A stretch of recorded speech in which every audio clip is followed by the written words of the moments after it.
was optimistic in September, but by October I was out of the lofts. And I remember a wise man once told me that all hope can never be lost, 'cause a blind squirrel finds its own acorn every once in a little while. So you gotta keep smiling. It's the Brosuv Fantasy Podcast tonight. Brosuv Fantasy, yeah, you know it's gonna be alright. It's the Brosuv Fantasy Podcast tonight. All right. Good evening, ladies and gentlemen, and welcome to the Brosuv Fantasy Football Podcast. We got a great show. The original three are back together tonight. It is Wednesday, September 22nd. As always, no shortage of storylines this week. Now, our sponsor this week, new company out of Pittsburgh, Pennsylvania. Our company is Luna Marie Golf, and it's not like the other golf companies. It's not tailored to your typical golfer, and they just do things a little different. Local company, check them out, Luna Marie Golf. Now, I'd like to welcome my co-hosts here back together again for the first time in a long time. Ryan Ghilani, welcome to the pod. Oh, thanks, Connor. It's been feels like almost a year since I've been back last, and God, it feels good to be in the seat again. Man, just a pleasure to see you guys.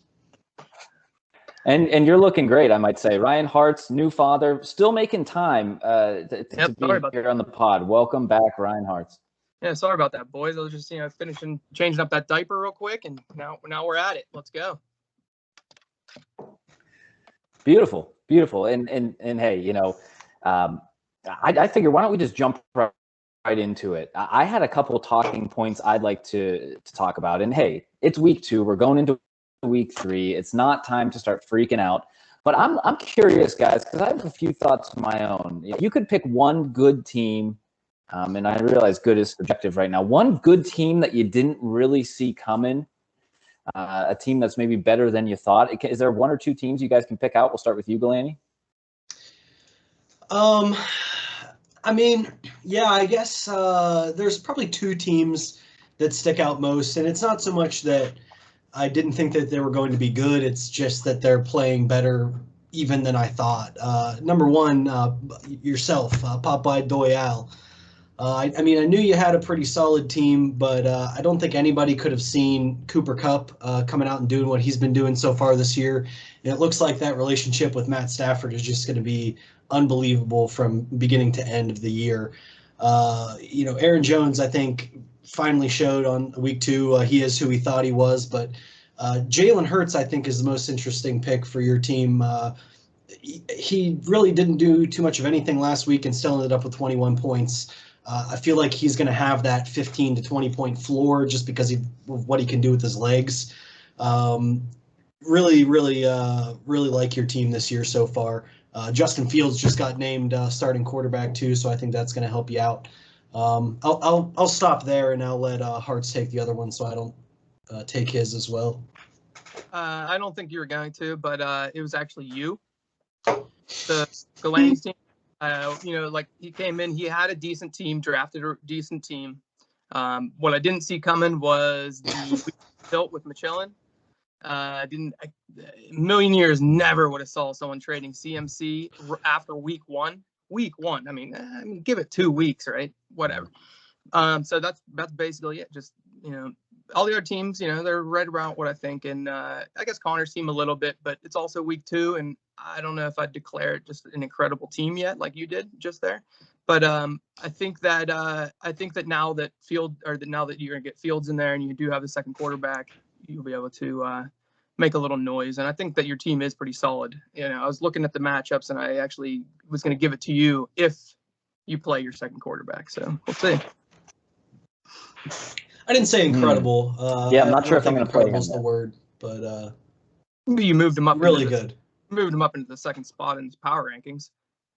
I actually did not. My personal rankings had him a little bit lower, but the average of the three were number 2, and I don't have a problem with it. I think everybody 2 to 8 is kind of similar. I wouldn't say there's a problem with it, but I mean, I don't know. the first week it wasn't like you did anything. Listen, you had a decent week. Yeah, your quarterback got hurt in the first whatever, and you only got a couple points out of him. But I don't know. I think there's a lot of one week. Listen, when you drop 150, I just think it's a little bit crazy. 150 is a statement week. 156 points is a statement week. And as far as Fields, it's hard for me to actually bench anyone that I have starting currently. That's really the situation I'm in. As of now, I'm not going to start him. I'm going to see how he does week one for his week.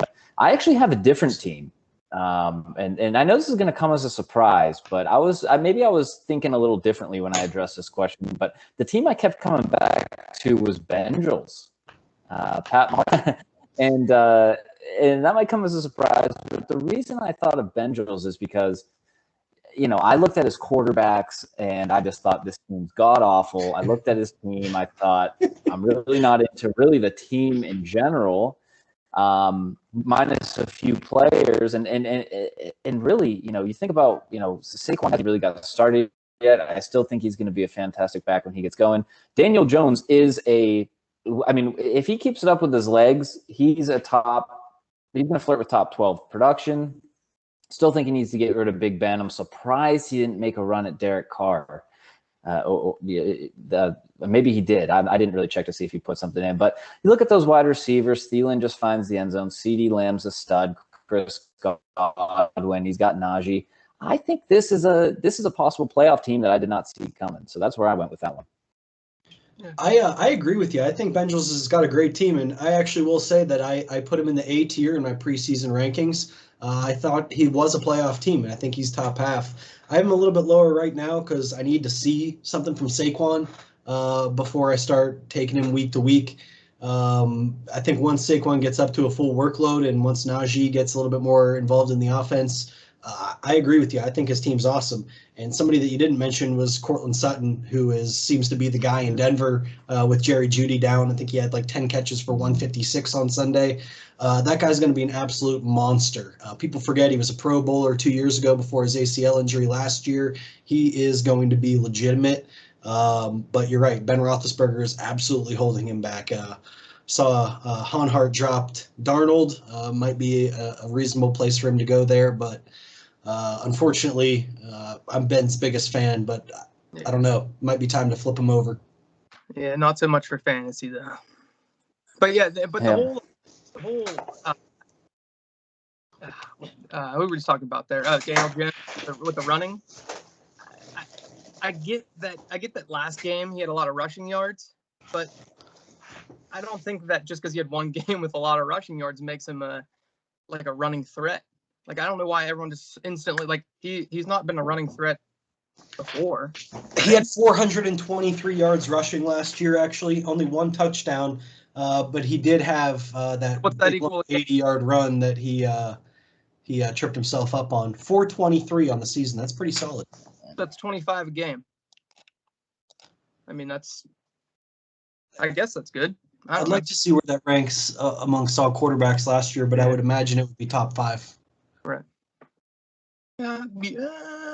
He's always had sneaky rushing upside. He's always had sneaky rushing upside, and I think in the first he ran in a touchdown. So, hey, we'll see. Hey, he has a rushing touchdown game. It looks like both games so far. So, I mean, that is legit, but I don't know. Just the whole crowning him as a rushing quarterback is a little ridiculous to me. I feel like people were just giving him way more credit. He's no Jalen Hurts, of course. I'm saying outside of this pod, people were like, now that Daniel Jones is a running quarterback, it's like, let's relax. Yeah, I wouldn't say he's a running quarterback by any stretch, but he's got legs. I mean, the guy can move when he gets out of the pocket. He really can. And if he adds that, I don't know, man. I mean, on that run, I don't know if you saw his big touchdown run last Sunday. I think it was 46 yards. He was moving. I mean, he was one of the fastest guys on the field. It blew my mind when I saw him come out of the pocket. I don't know. I mean, he's sneaky fast. I thought he looked slow. So, how about this? Moving on here. Honestly, there's a wealth of options to choose from. Team you thought would be a little better. Over to you, Ghilani. Who do you have to say? I know one team rises above the rest for me, but I'm curious what you guys think. Well, I know who you're going to say, and I'm going to leave that one to you because I know there's a little personal thing going on there. So I'm going to go out and I'm going to say Andrew, Team Jackson. Is a team that I had pegged from the get-go to be one of the top producers. Dalvin Cook, Chris Carson, Calvin Ridley, Amari Cooper, Lamar Jackson, Logan Thomas. I mean, those are guys that are pretty much at the top of their position list by everybody's standards. Hartz boy Matt Ryan, 400 or 4,000 yards a season in the Superflex start or spot. And it's not like these guys haven't produced yet either. Like Dalvin Cook is RB5, Lamar Jackson's QB4, Amari Cooper is wide receiver 6. Like these guys have scored, but he still somehow has managed to lose both of his matchups. I think his flex and his super flex are a little bit weak, and his depth isn't quite where it probably needs to be. But I definitely did not see Andrew being 0-2 after the first 2 weeks. Agreed. And his quarterback is out, and he has no one to put there. I mean, he's already starting Corey Davis, and he had a great first game, but not really the kind of guy you really want to rely on week in, week out. And then now he has to fill out that super flex, and you look at his bench. He needs to make a move, I think, on the wide. I mean, I don't know what he's going to do. Yep. Yeah, I had Andrew as well, and myself, but I don't know. I thought my team was going to be better than it really isn't that good. Plus, I have zero depth. It kind of hurts, but I thought Matt Ryan was going to be better than he was. I thought he would at least be steady. It hasn't even been steady, so I got rid of him. I don't know. I thought Clyde was going to be better. I know just basically volume. He's out there on the best offense. You got to do something. Just even a couple checkdowns and shit. He just doesn't seem to do anything. I think that drives me nuts. Julio's starting to come on, so that should be good. And I think Clay's Chapel. I had a little inkling that he was going to have a nice year this year, coming off his rookie year, but just hasn't worked out for him at all. Not at all. I think a lot of people did, yeah. But I mean, listen, I hope Deontay Johnson plays, but if he doesn't, that might be good news for your team this week. You're facing a tough opponent. Josh Allen's really been disappointing too. Like he hasn't been bad, but he just hasn't been my number one pick. So right. Yeah, that's the thing. Yeah.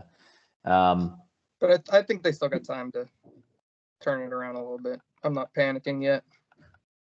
No reason to panic at this point.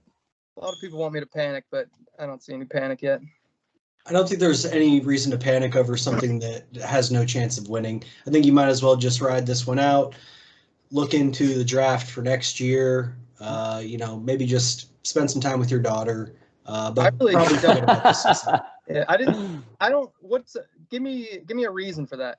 I don't really understand why you think like looking at the team, the starting lineup compared to some of the other teams is really not that bad. I don't really understand it, to be honest with you. It's not that bad in comparison to other teams, but there's plenty of bad teams out there. Here's what I don't like. I think that Edwards-Helaire, I think is an absolute dud. You're right. You think that he should do better being in that offense, but they just don't give him the ball. There's too many guys there. He doesn't get near the volume that he should out of that position. Julio Jones, solid receiver. I love Julio. He looked great, minus the drop touchdown pass, or I guess he caught it but couldn't get his other foot in. But he got his other foot in. It was a terrible call. It wasn't. Agreed. Did you watch it? I did. I was watching the whole game. I have 3 Titans. His toe hit and his foot rolled back onto his heel, and his heel touched. And but why is even if your toe, that's part of the rule. Drag then? That the part of the rule is if your toe taps and you roll in onto your heel, that counts as your whole foot. If he would have gone out of bounds with just touching his toes and his heel never touched, it would have been a good catch. It's a stupid rule, but the way the rule is written, he was out of bounds. Okay. And then also there is video evidence, or there's a picture of it that shows there's green between his heel and the end line. I think if Julio would have worn white shoes, I think it would have been a touchdown. And listen, I was rooting for that to be a touchdown. I have Tannehill. I wanted that. But I don't know. The way that camera angle was, I think, like I said, he didn't do himself any favors not wearing white shoes. But he's not even the problem. It's Chase Claypool. I don't think Chase Claypool's startable. And I love Chase. I have him on my Empire team. I expected big things out of him, but he's clearly the number 3, maybe the number 4 or 5 receiving option on the Steelers team right now in an offense that doesn't look like it's going to be able to throw the ball downfield, and that's Chase's bread and butter. He's not going to get those underneath routes, even if Deontay Johnson isn't there. That all that production is going to go to Juju underneath and in the slot. That's not going to go to Chase. Kelsey, yeah, I mean, he's going to be great. Elijah Mitchell's already hurt. I just don't see the depth necessary to make a run this year from you. Okay. Maybe you can pull off a patented Hartz trade or something like that. Good enough to make the playoffs, and then anything can happen. So that's, You're right. You're right. Yeah. There's a shot to get in the playoffs. Exactly. And speaking of teams that have underwhelmed a little bit, everyone's darling from preseason. Honestly, a guy who talked a lot of smack. And, I'm not picking this team because I'm bitter that he called me a bye week and then lost by 70 points, I think. I'm not bitter about that, but I'm honest. I Gino's a good buddy of mine. I root for him.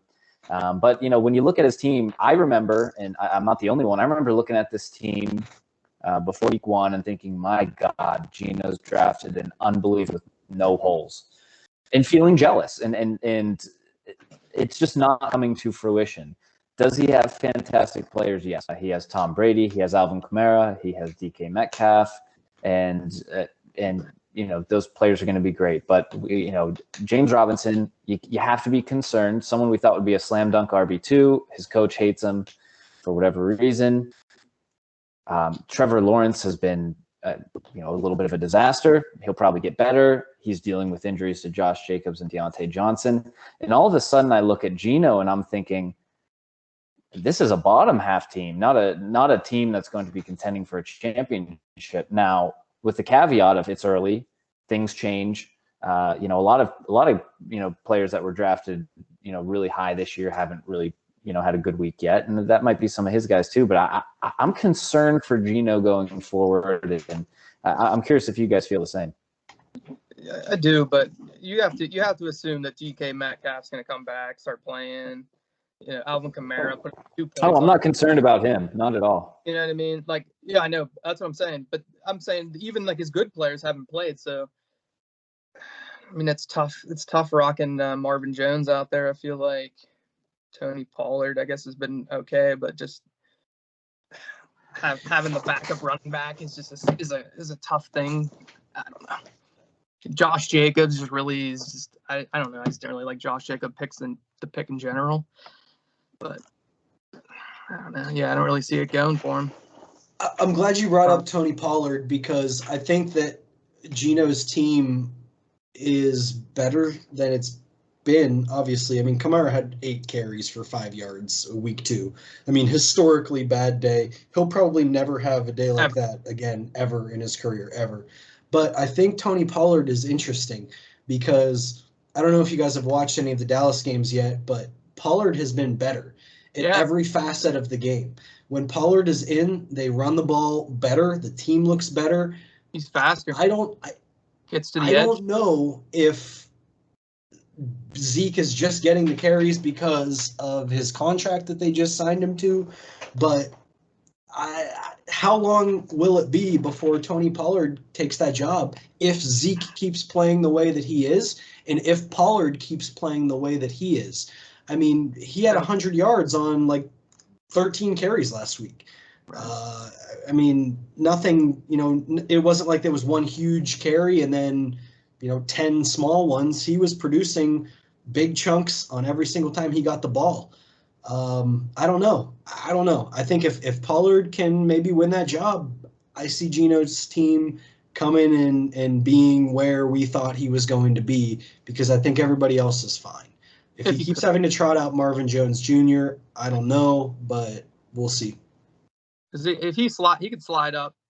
He could slide Tony Pollard up, take out James Robinson.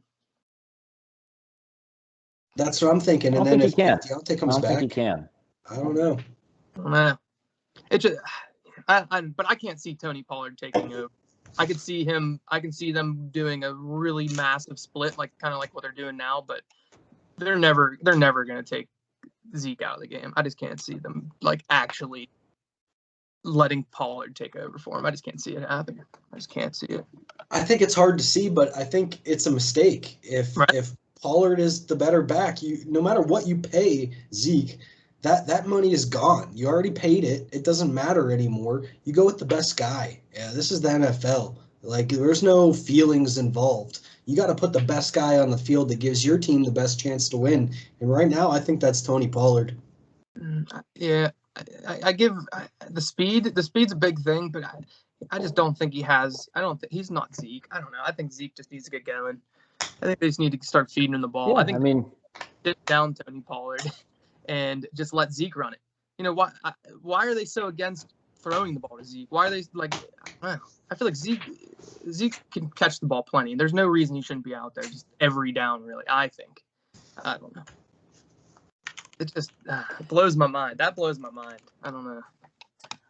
Let me ask this question: Is there any team that you would say at this juncture, week 3, that you would say BLNY to? It's a hard question, I know. We don't hurt feelings. We don't want to add despair to anyone that might already be feeling it. But okay. Besides my team, Ghilani, who do you got? No one. Oh, me? I actually think Michelin, to be honest with you. I think that Michelin had a really good shot until he got rid of CMC. When you have CMC, you can always fill around and you can always, at least put out a decent team. I know Ghilani likes to say that Jonathan Taylor and Mike Davis are great backs. That's still yet to be seen. And Mike Davis, I don't think Michelin's BLNY yet. Taken over by Cordell Patterson. I don't think Michelin's BLNY yet, and I'll address that Cordell Patterson later in the show, I'm sure. I don't think Michelin's BLNY at all. I don't think anybody is. I think that the closest person is Noon. I love his quarterbacks, but his team is only quarterbacks. I mean, his running backs are Damian Harris and Leonard Fournette. Like, those guys are terrible. They're not going to produce just enough to be considered starting running backs in the league, and he doesn't have enough talent everywhere else to make up for the shortcomings there. Allen Robinson, whatever. Jamar Chase is throwing up 2 touchdowns, but I mean, Kareem Hunt can be decent. I don't know. Out there, his quarterbacks are really good. I like. They're good so far, but Dak. I don't hate Dak. I don't hate Dak at all. I think Dak's incredible. I just thought it was an interesting comparison looking at his stats versus Jay Miz's before the season. And it's interesting that Jay Miz outperformed him in the first week and the second week, despite being historically bad in the second matchup. I don't hate Dak at all, but he did not look good in the second week at all. He looked really I don't think good. Dak's his problem, though. Dak's not his problem, and neither is Russell Wilson. Dak looked really good playing against Tampa Bay, which isn't a slouch defense. Looked really good. Yeah, but then against the Chargers, he completed a lot of his passes, but he didn't do much of anything else. Right. No touchdowns, 1 interception. Right, but you can't. Again, I go back to the base things off 1 week. Right, and that's what I'm saying. I like Dak. I like Russell. I think that's where his team is. Those guys are going to get him between 40 and 50 points every single week, and it's going to make him at least somewhat competitive. But I just don't think that even if he somehow finds a way to sneak into the playoffs, he's never going to score 120 points. He's never going to beat one of the best teams that week. And I don't think that I think that that's the reason why I think you can call him a BLNY. Yeah. I can agree with that. Here's the issue. There's no BLNY yet, but my fear, and I truly believe Michelin has a chance here, but my fear is that he's not a BLNY, but in his mind, he's already a BLNY. The trade he made, again, I disagree vehemently with it, but I respect him and the fact that he did it. He had balls. He's getting shit from everybody. And I worry that he's now internalized the shit he's gotten and he's given up. And that's not what we need. His name is on to 2022. I mean, no thanks to the harassment that he's received over the past week or so. I mean, he's been getting absolutely destroyed, and I will die on the hill that I believe that it's unwarranted. At this point in the season, it's still unwarranted. Talk to me in week 10. I'm not saying that it's that bad of a trade that it's unwarranted, but the situation of it after 1 week trading away CMC, I don't buy that. He deserves week 2 or week 1 or whatever. He deserves getting shit. If your team is bad enough and you make a trade early in the season that changes your team, I don't think there's ever a time that's too early to make a trade or too early to trade this player. I mean, if you're not looking to make your team better, you're getting worse. And if you wait too long, if you go 0-3 in your division in the first 3 weeks, or you go 1-4 in your first 5, and you wait too long to make that trade, it might be too late. You could win out and still not make the playoffs, especially in the division that he's in. He's in the toughest division in the league year in and year out. He had to make a trade early, I think, because his team wasn't good. They were bottom 3 at the beginning of the season. I think that he needed to do that. I just think it was too early. Listen, here's where it comes from for me. There's, as we've seen just, already this year, there's few guys that can just win a week, straight up win your week. But even if we go beyond that, Christian McCaffrey, he trades him after week 1. Week 1, he's on the field for 89% of the offensive snaps. He takes 78% of the rush attempts. He gets targeted on 27% of the routes he runs. And short down distance, 2-minute drill, he gets 100% of the snaps. I mean, there's very few guys. I think he might be on the field more than any other running back, and he's also better than any other running back. So it doesn't make sense. He's not better than Derrick Henry, and Najee Harris was on the field for more than him in both weeks. Yeah, well, Najee Harris is not as good as Christian McCaffrey. No, you're right about that. But also, Christian McCaffrey is not as good as Derrick Henry either. Derrick Henry doesn't get used the way that Christian McCaffrey gets used either, though. If you're talking pure runner, yeah, I could agree with that. Derrick Henry has like 9 catches already. He's on pace for 76 catches this year, believe it or not, and 600 receiving yards. I haven't really watched any of it, but are they more dumps? Is he running routes? No, I mean it's a lot of checkdowns and stuff, but still, I mean, Well, it's more than they used to use him in the past game, right? That's a new development. Exactly, and I mean to say that Derrick Henry is on pace for 76 catches through 2 weeks.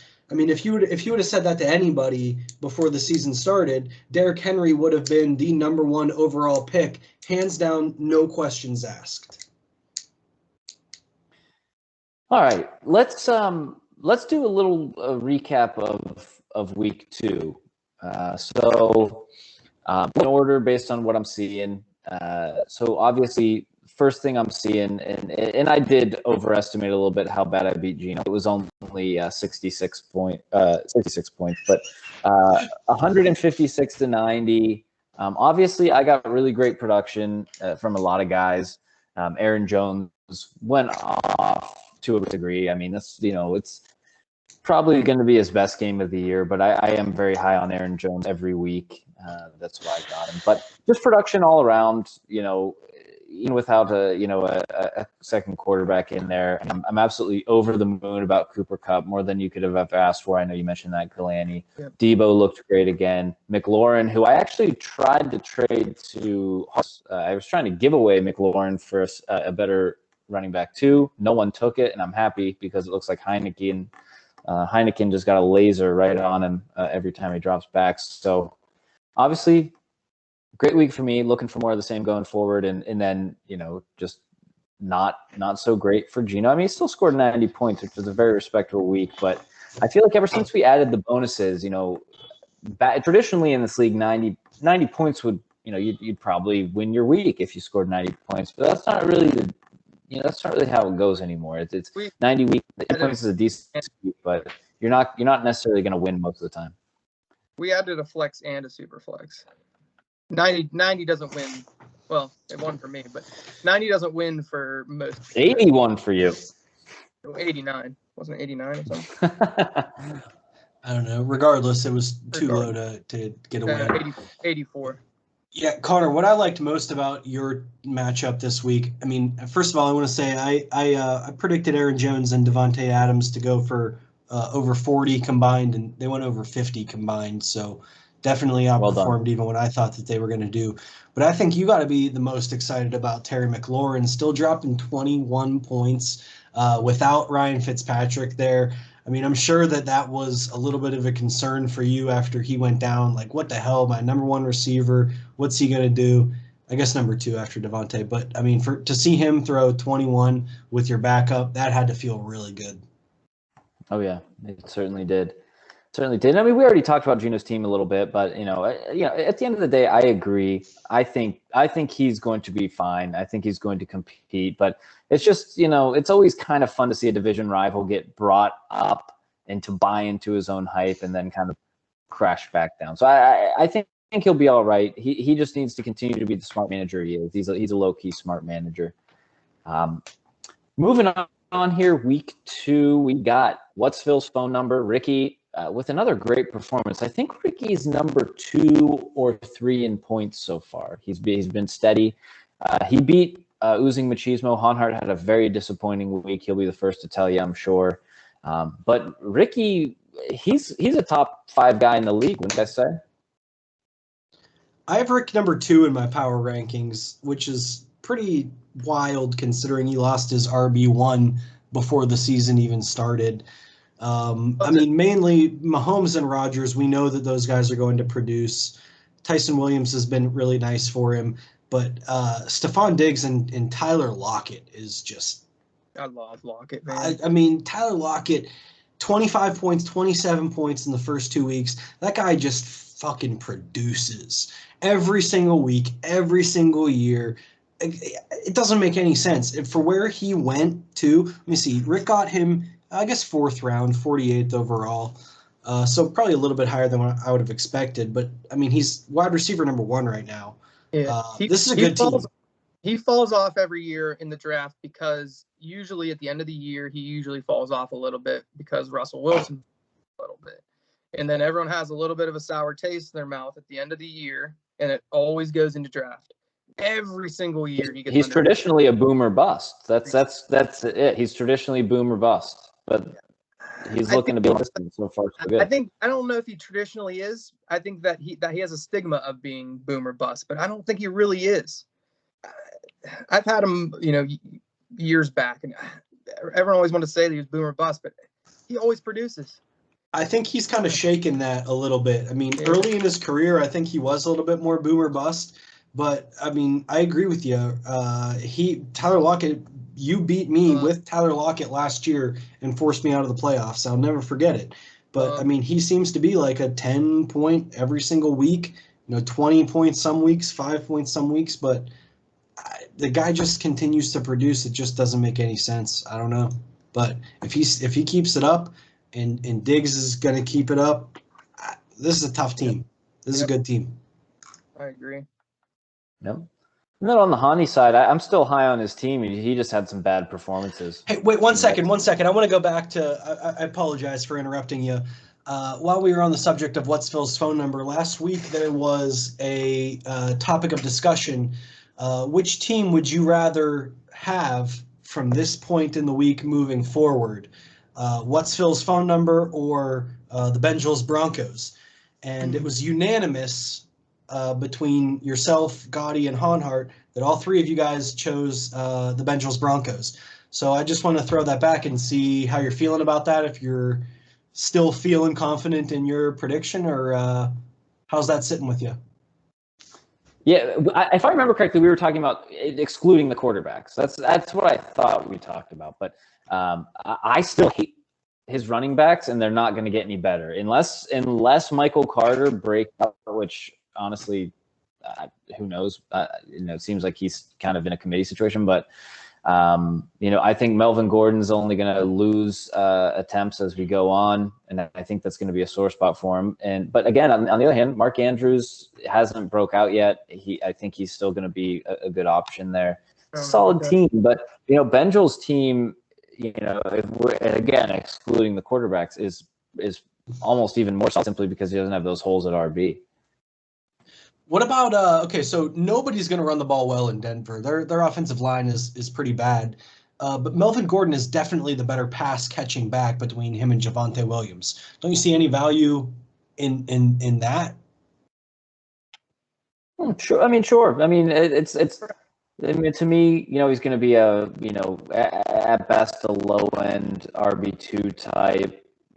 Tyson Williams. I guess he had a decent week, but that fumble didn't look too good. It looks like now they're going to get Devonta Freeman in there. It's just a disaster, both those backfields, and unfortunately, there's really not much help coming from the bench. That's just my only concern. Otherwise, this is a rock solid team, really. Yeah. Yeah, running back's definitely the weak point, but I think the quarterbacks and the receivers, I think it might make up for the shortcoming there. We've seen it before, definitely. I think you have to give Ricky a little credit as a better manager as well. He actually pays attention. He's a little more into it than Bojangles. So you gotta factor that in a little bit too, I think. Yeah, he's somewhere in the shadows paying attention, it seems. Don't really hear from him too much as a manager. Yeah, it would be nice to have a little Zach more Moss too, 2 touchdowns. After being a healthy scratch week 1, came back with 2 touchdowns, 26 yards for the Bills in week 2. That production might be there too. Who knows?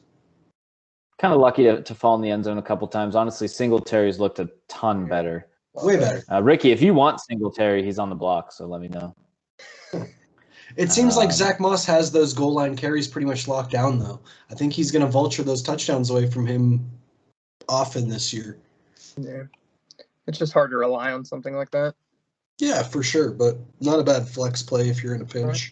Yeah, no doubt. When you're trotting out Patrick Mahomes and Aaron Rodgers, I'm not sure you're too worried about your RB2 or your flex. Right. It's true.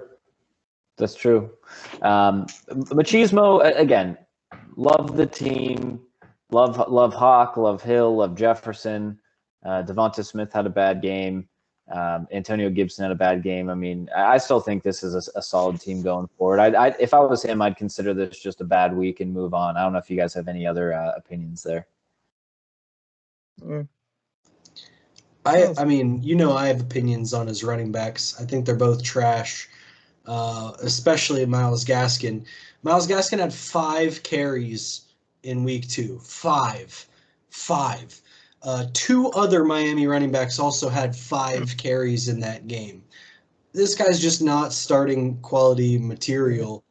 And I think knowing that a 79.62 is in Uzi Machismo's range of possible outcomes pretty much disqualifies him from being a contender in this league this year. I think, and the only thing I can really say bad is that he's put a lot of Trey Sermon basket, which I thought was a slam dunk, but he did get concussed on, I think, what was his only carry or something like that. So it's kind of an unfortunate thing. But you guys know how I admire Hani as a fantasy player. I don't a shaky RB2 keep him from contention this year. Yeah, I think he does have some depth with Mike Williams. I think Mike Williams is going to be good all year, and I think Rondell Moore is going to be good all year. And I think that he might either be able to swing him for someone or, maybe slide him into – I guess he's going to have to swing him because he can't really do anything with the running backs. He's only going to be able to play one of those 2 guys. Right. And Antonio Gibson, he hasn't been any better. He still hasn't gotten 9 points in a game yet. Right. His usage seems to be way down. I had way higher expectations for Gibson, and then even Myles Gaskin. I thought he was going to at least be serviceable, but man, I don't know. I thought they were at least going to, let him run the ball at the beginning of the season for a while, but nope. Hart's going to win a lot of games because Tyreek Hill is going to score 30 points like 5 times. But I made this point last week that the weeks that Tyreek Hill doesn't score 30 points, he's going to have a hard time scoring any substantial amount of points. And that's exactly what happened. Tyreek went for 2.9, and Hart scored 79 points. If Tyreek scored 30 points like he did the week before, he would have been at 109, a decent, respectable score. But the supporting cast just isn't there for who is certainly historically been the best player in this league, Hart. Yeah, I think it's going to be a tough year for him, but I think so beautiful. too. I think Gibson Embrace debate, boys. He makes a move or two, and gets a running back. I think he's gonna be in good shape. He'll do something stupid. What do you think about ditching Sam Darnold for Derek Carr in 26 fab or something? What do you think about that? Loved it. See, that's the thing is, I think Derek Carr is a mirage. I think that he does it every year. He starts off hot. He has a couple good games. People are like, "Oh, we gotta get Derek Carr in here," and then done, and then he's terrible. Every single year. I don't know. Two pretty damn good defenses that he carved up. That's the thing that I'm like kind of holding on to with Derek Carr this year is the teams that he beat were two of the best defenses in the league. But ours, we had the weapons are great too. He also beat us without TJ, without Joe Hayden, and without Devin Bush. That's what I'm saying. Our 3 best players. Is their throwing defense really as good as, I don't know. I feel like everyone throws in the Steelers. Everyone. I don't know. It's weird. Sam Darnold has looked really good for Carolina, too. Yeah, I agree. Plus, you can always check He looked good the first week, but you take it for whatever. You throw it to CMC, and he changes your whole. He had 19 points both weeks, 1906 and 18.9. Yep. Yeah, I don't know. Against shit teams, though. Let's move on to the third game here. We got Team Jackson lost to Benjals Broncos 102-90. Andrew falls to 0-2 in the Penn State division. We kind of talked about these teams already. Again, I mean, Andrew's, his quarterback got hurt. Really earlier in the game, Miami scored 0 points. He got less than 1 point from Tua, and he got less than 1 point from Corey Davis, and that pretty much lost the week for him. Otherwise, he was pretty darn good, actually. Ridley had a nice bounce back game. Cooper had a bad game, but so did the whole offense. But Lamar looked great. He's got to feel happy about that because I'm assuming he was probably pretty worried about Lamar. Cook looked great. Carson looked great. It's just kind of a tale of two halves looking at that team. The first 4 guys that you look at were great, and then beyond that, not so good. But if he can figure out that super flex spot, put something in there, I still think Andrew's a pretty darn good team. He picked up Matt Ryan. Hate that. Me too. But what can he do? I mean, maybe he's going for the stack, I guess. But that's why I dropped him. But he's going for the stack. He should probably look into Sam Darnold instead. Yeah. I mean, I was a little bit bitter about this one because I picked Andrew to win, and this was one of my 2 that I did not get correct last week, partly because of the Tua injury. But I mean, still, even without that, you hope to see more from Cooper and Corey Davis, and even Logan Thomas has been a little bit quiet for the kind of chatter that he was getting preseason. Definitely. All right. What's the next one? I mean, Benjals, honestly, let's ask this question. Who would you rather have rest of the season, CeeDee Lamb or Cooper? Because CeeDee Lamb, despite everyone thinking he's the second wide receiver on that team, he's actually the one that produced. So I think it's a worthwhile question. I like them both a lot going forward, but I would have picked CeeDee Lamb ahead of Amari Cooper. And I think CeeDee Lamb's the better receiver now and in the future. Guy's a freak. He's a freak athlete. Amari Cooper's never been a top 10 fantasy receiver. Never. Not once. He was pretty good last year. You're a noted Amari Cooper hater. That's true. But yeah, Until last year, Amari Cooper never even was the best receiver on his team. I mean, all those years in Oakland, he was always outproduced by whoever was on the other side. Pretty wild. Mm-hmm. Yeah, I had him 1 year, and I freaking hate Amari Cooper too. Killed me. But I'd take CD. Next matchup here, 130 is the new 100. Ghilani goes to 2-0. Jonnu Smith statue. Ryan Gotti goes to 1-1. It was a 130 to 100 matchup. Wasn't particularly close. Derrick Henry's second half really kind of put the nail in this coffin. But hey, I mean, Ghilani, you know, he's got everyone's number one team right now. He's rolling. He's feeling good. He's number one in points. He's winning emphatically. I mean, hey, you got to be feeling good, right? I'm feeling good, but I mean, AJ Brown had 4.3, Miles Sanders had 5.9, Jameis Winston 8.3. Like, there's still a lot of work to do, with those guys. And AJ Brown and Miles Sanders were two of my top 5 picks, so I'd like to see a little bit more out of them. But really, this matchup wasn't even as close as the score shows. I mean, Kyler Murray and Kirk Cousins accounted for 58 of Gotti's 100 points. Austin Eckler was the only guy in double digits, and unfortunately, I think that that's going to be the case for him many weeks this season. Wow. Okay. Yeah, I mean, hey, tough week. He didn't really get anything from some of his guys here. I mean, Woods is yet to break out. I still think he'll be fine. Woods has 8 catches through 2 weeks. 8 through 2 weeks.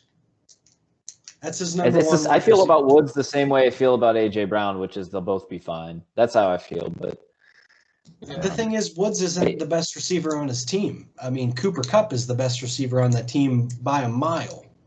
Right now, we're 2 weeks in. I think Woods is gonna be fine. I mean, he didn't go to lunch. He didn't go to lunch with Stafford like Cooper Kupp did, or breakfast, I think it was. But man, I don't know. I think he's gonna be all right.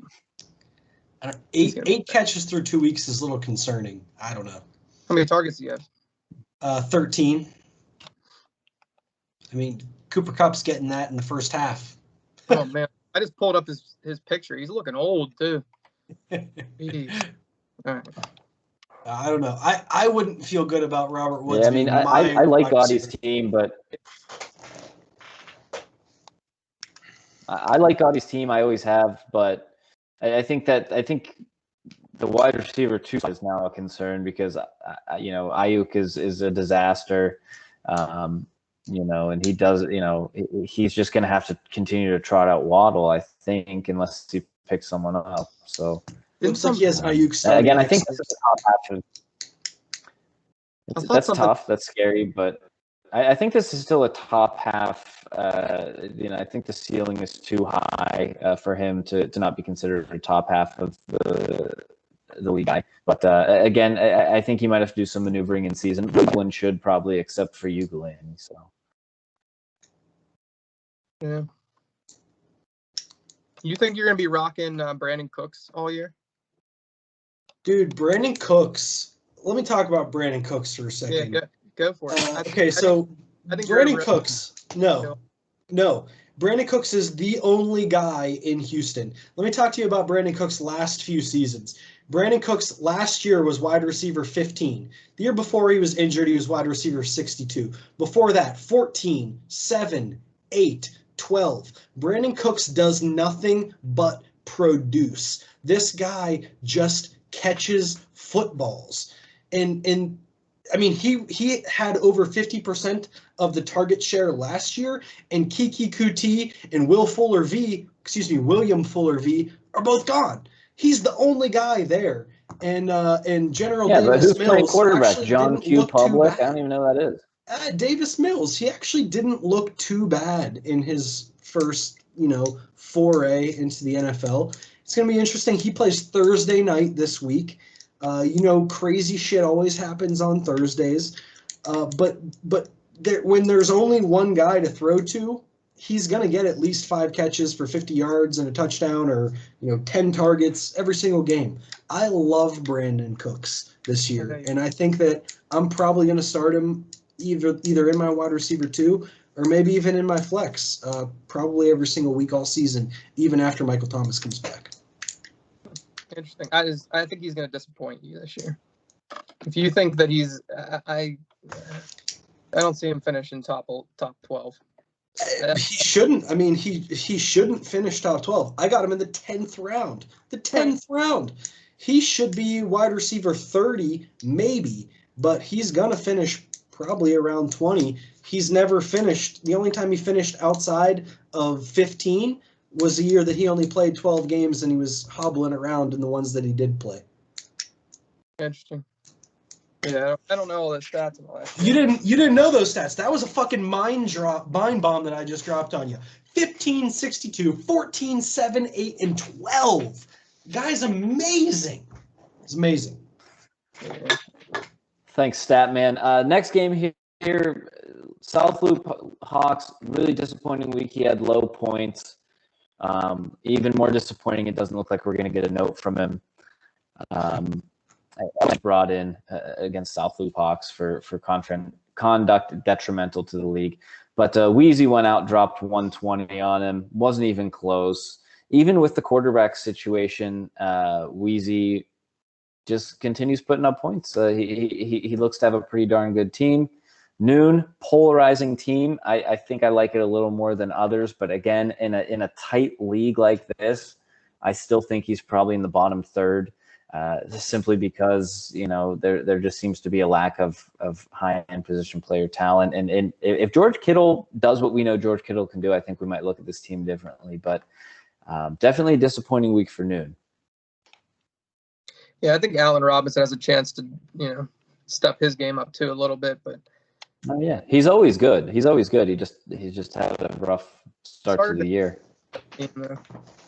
George Kittle's never had more than 5 touchdowns in a season. I'm just not impressed with George Kittle. I think it's 4, isn't it? 4? I think 5 was his high. I could be wrong. Let me do a little search here for you. 5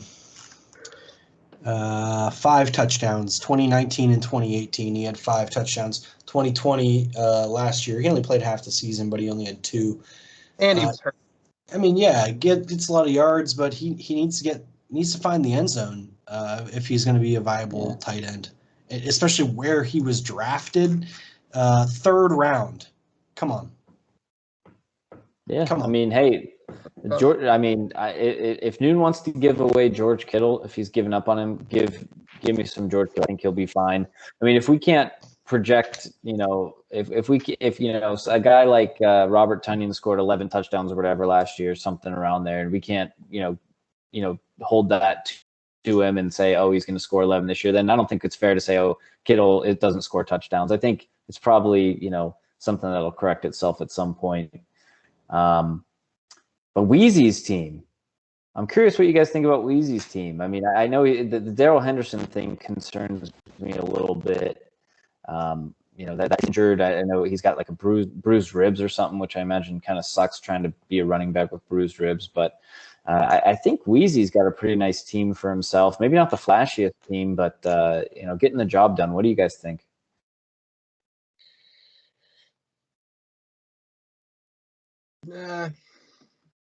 I think it's solid team. Like underwhelming review from Ryan Hartz. Very underwhelming. Man, I don't know. I still have faith in Zeke. I know that he hasn't looked good, and he's looked a little sluggish in the usage and all that. He had 15 points. I think he got a touchdown. He had 70 or 80 yards rushing. He was all right. He's if your running back gets you 15 points a week, you're pretty happy for the most part. But he came off a 3.9 the week before. Yeah, 15.7 nice for Zeke. Yeah, he should be. I think his team will be solid. He got rid of Mayfield, so he got rid of Baker. I think that was a nice move there. I think it all comes down to what Zeke does this year and how much Pollard takes away from him. Waller hasn't really gotten going yet either. I mean, I guess the first week he did, but He gets a ton. he gets a ton of targets, and he's gonna produce. Chubb's gonna produce. I mean, they want to run the ball in Cleveland. They'll be fine there. Allen, DJ Moore seems to be the guy. Robbie Anderson has 3 catches this year. It's DJ Moore's receiving there. Henderson, yeah, that sucks. That's a tough injury, but I think he's got some guys on the bench that might fill in. Galladay is an interesting guy. Hasn't really done anything yet, still coming off that injury, but he's 1 year removed from being the number 3 wide receiver in fantasy. Right. Don't forget about Kenny Galladay. I do think brighter days are ahead for sure.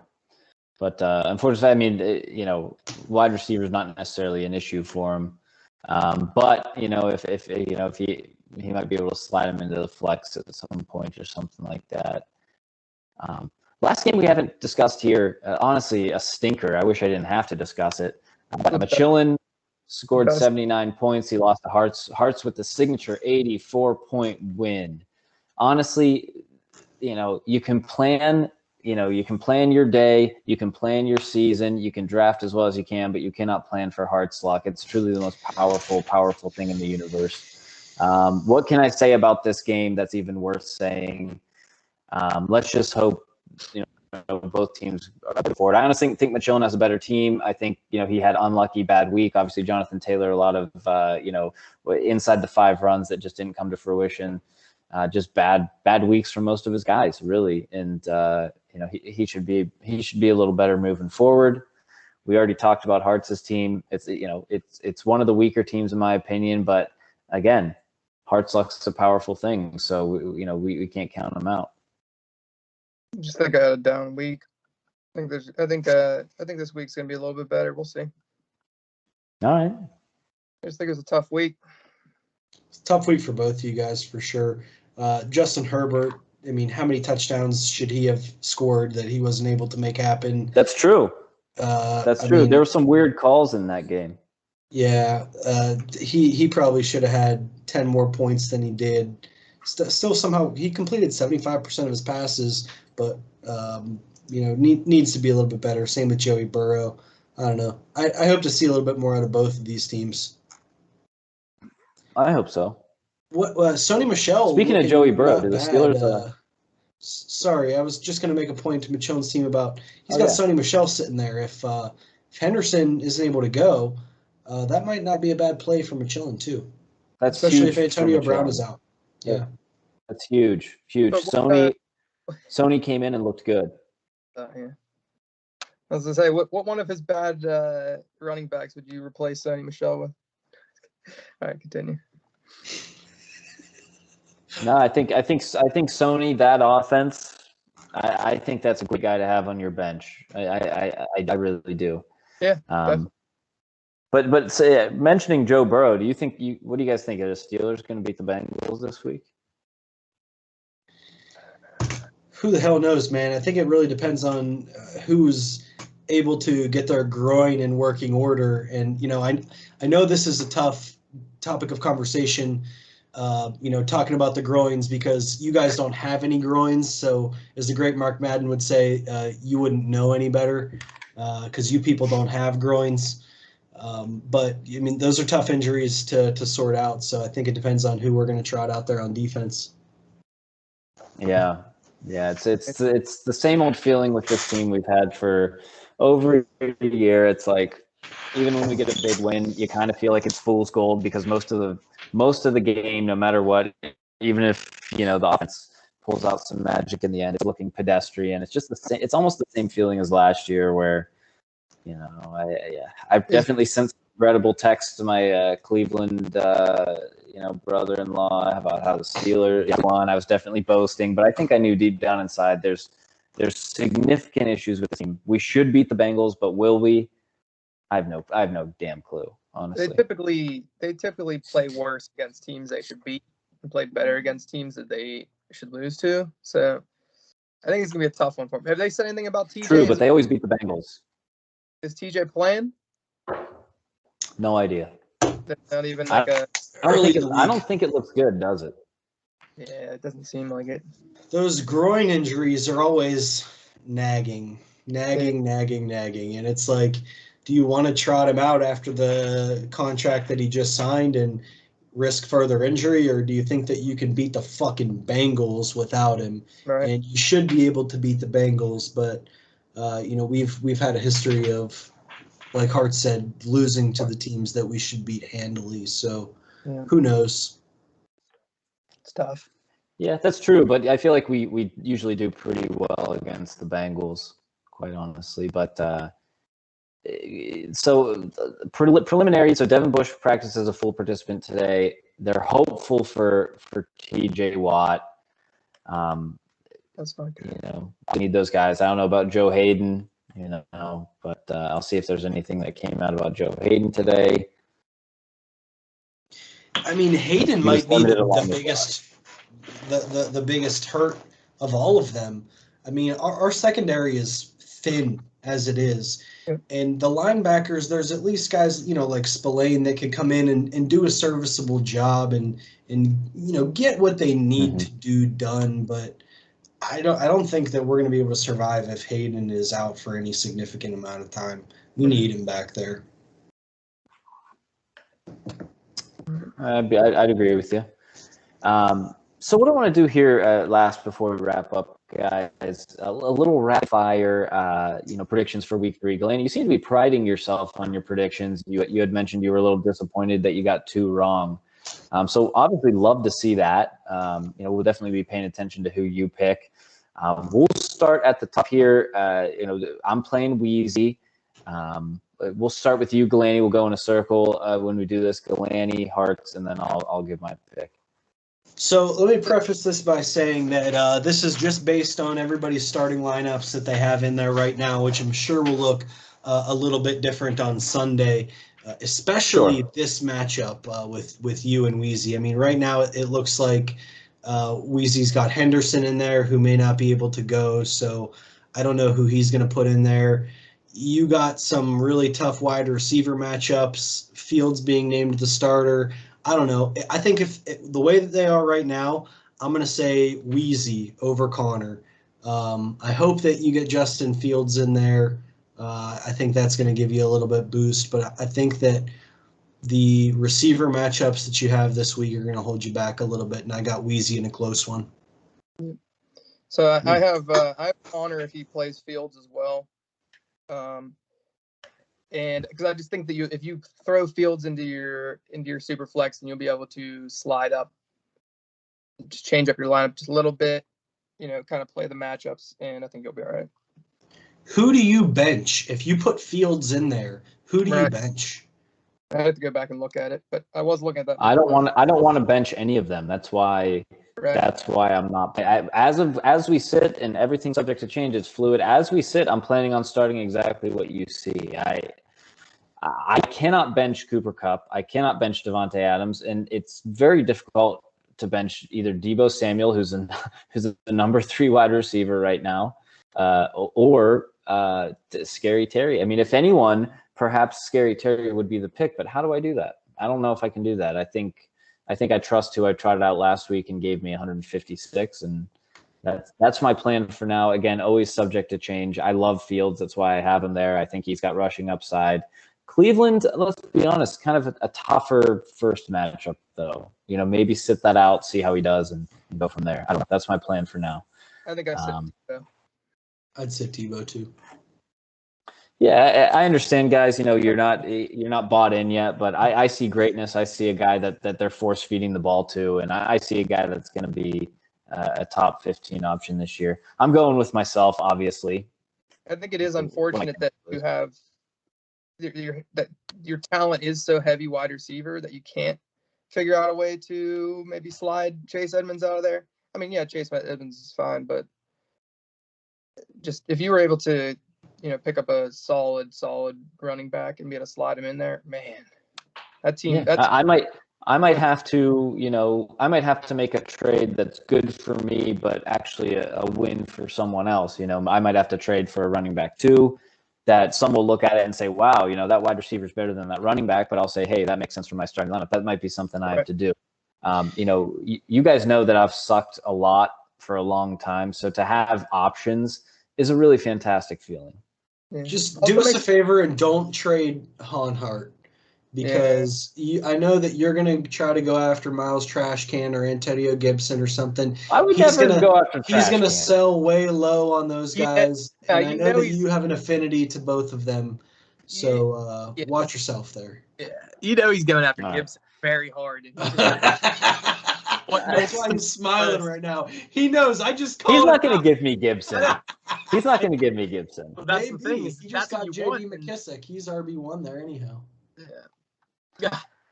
Next matchup, Hani versus Mahar.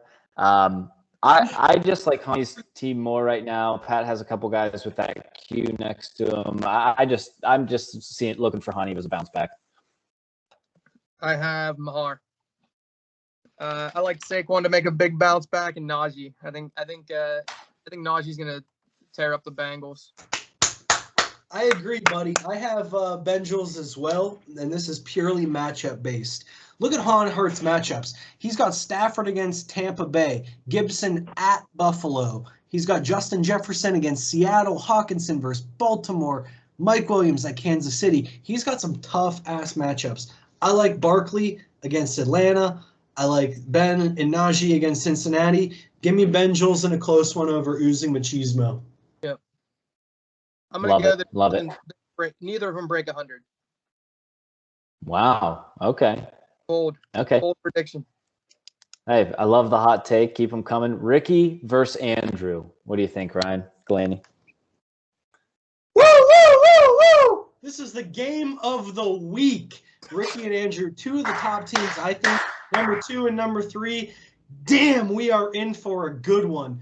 Lamar against Detroit, worst team in football. Should be awesome for Andrew. Cook against the Seattle D that just got lit up by Derrick Henry. I think Andrew's going to go off, but ultimately, I think Rick wins. The quarterbacks are too good.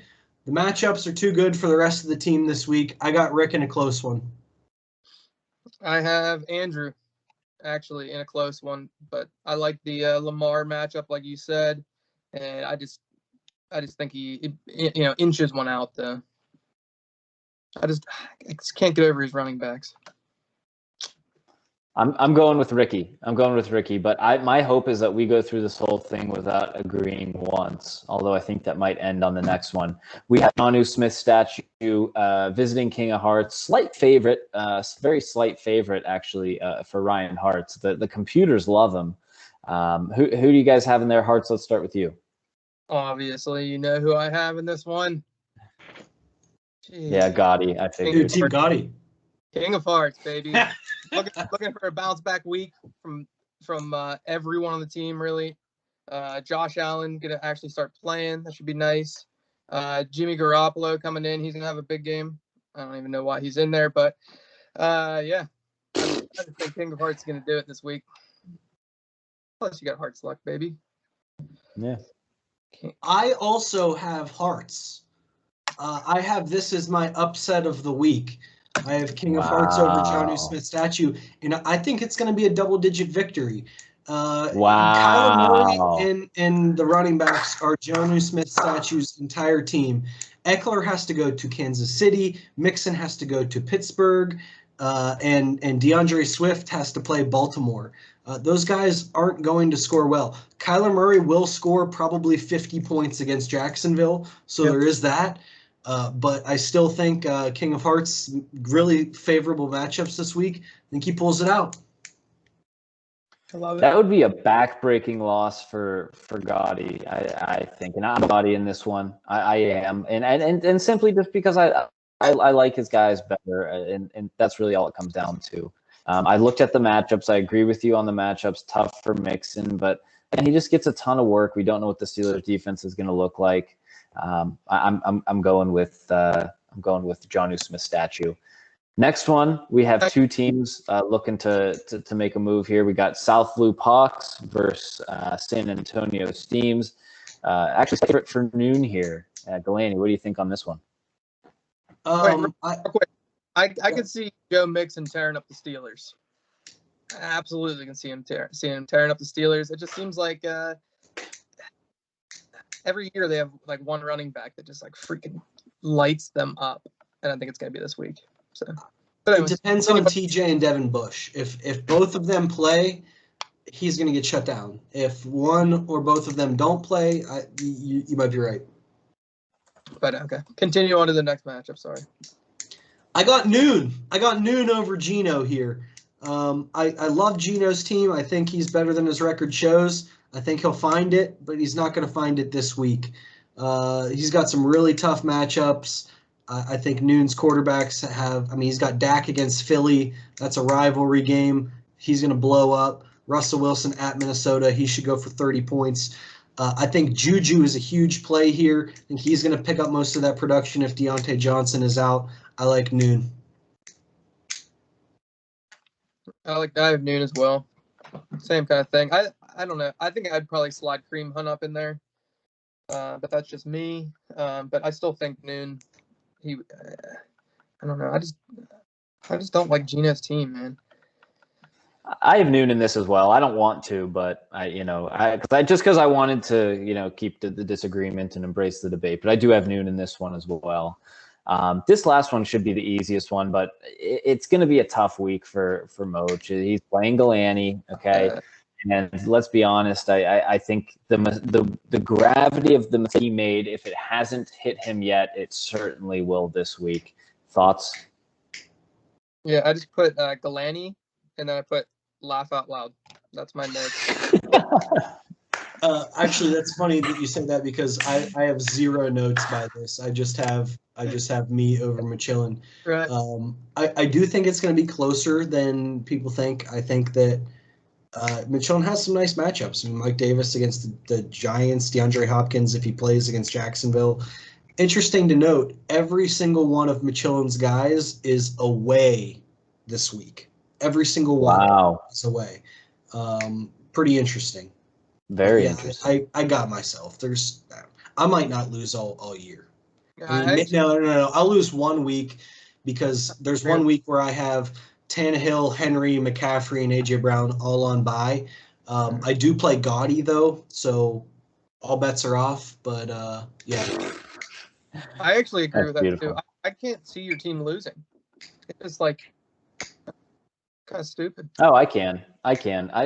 This is a team that, everything's going well, but this is a team where things could become dicey quickly, in my opinion. But I'm not high on the tight end spot. You know how I feel. He's old. He's injury prone. You never know what's going to happen. I'd sell high on Gronk if I could, actually. If I was you, I'd Gronk had 7 touchdowns last year coming out of retirement, including 2 more. Sell high. Including 2 more in the playoffs. He's got 4 already. Guy doesn't even watch film. Just continues to produce. Touchdown machine. Unstoppable down the seam.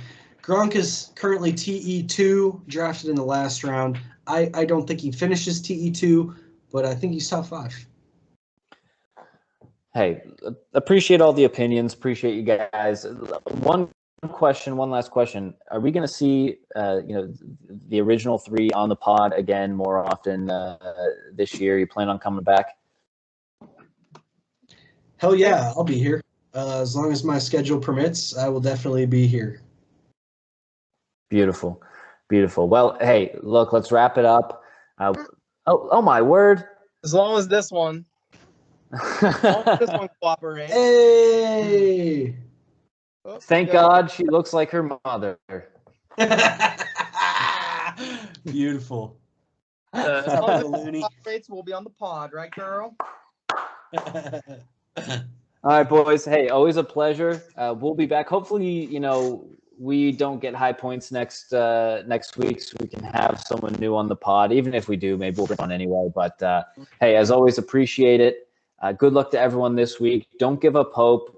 Hey, it's only a long week season. 2. Yeah, and think about it. Last year it would have been week 1 because we have an extra this year. Do not give up hope. Yep. Like they say, a lot of football left. Amen. Take care, boys. Take care.